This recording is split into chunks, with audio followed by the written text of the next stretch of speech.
crucial. Depuis des mois, Donald Trump promettrait qu'il ne lâcherait rien, mais alors absolument rien, sur le nucléaire. Écoutez le président américain. Ils n'en auront pas, ils n'auront jamais l'arme nucléaire. Je suis sûr que vous le savez. C'est nous qui récupérons l'uranium hautement enrichi, nous allons le récupérer. Aucune arme nucléaire n'ira entre les mains de l'Iran. Il est très important que l'Iran ne dispose pas d'armes nucléaires et ils l'ont accepté. L'Iran a accepté, ils l'ont accepté de manière très forte. Ils ont accepté de nous rendre la poussière nucléaire. Avec nous ce matin, Bruno Combi. Bonjour monsieur, vous êtes polytechnicien et ingénieur en génie nucléaire. Bonjour, le président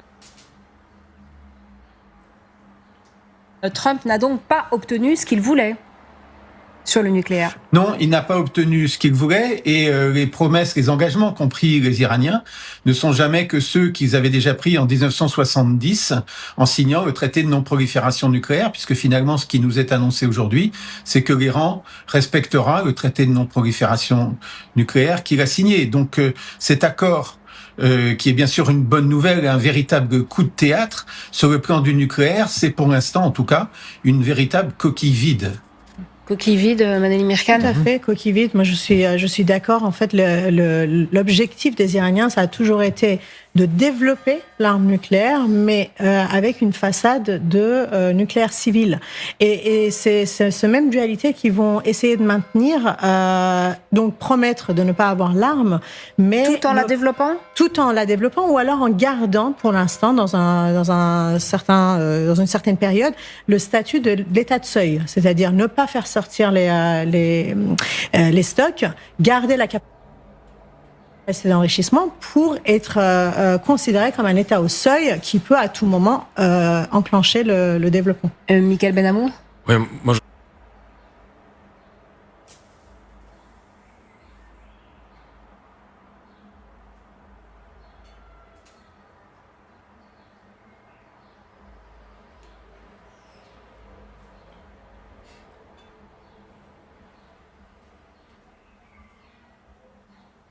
je pense que la stratégie américaine dans les 5-10 ans à venir, ça va être de ralentir le retour de la domination iranienne dans la région, en fait.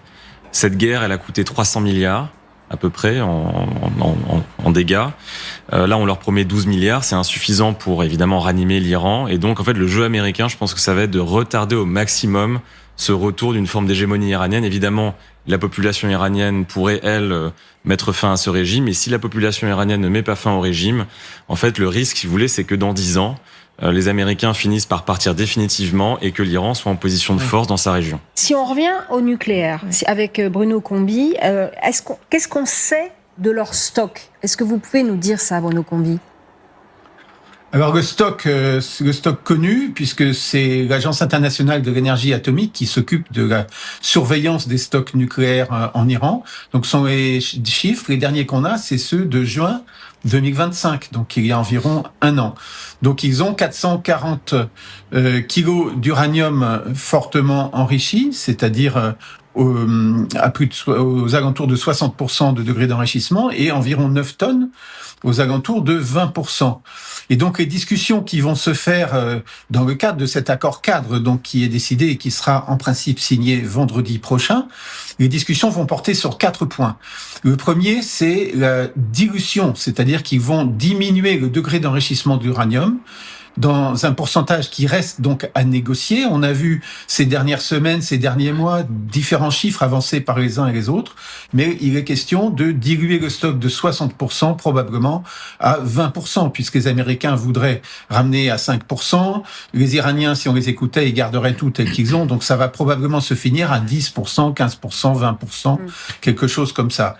Et ensuite, il y a la question de où ira cet uranium une fois dilué à 20%. Est-ce qu'il reste en Iran? Est-ce qu'il va en Russie? Est-ce qu'il va dans un autre pays? Et bien sûr, les Américains voudraient que ça vienne chez eux. Donc ça, ce sont les points qui restent à discuter. Donc également, que deviendront ce que...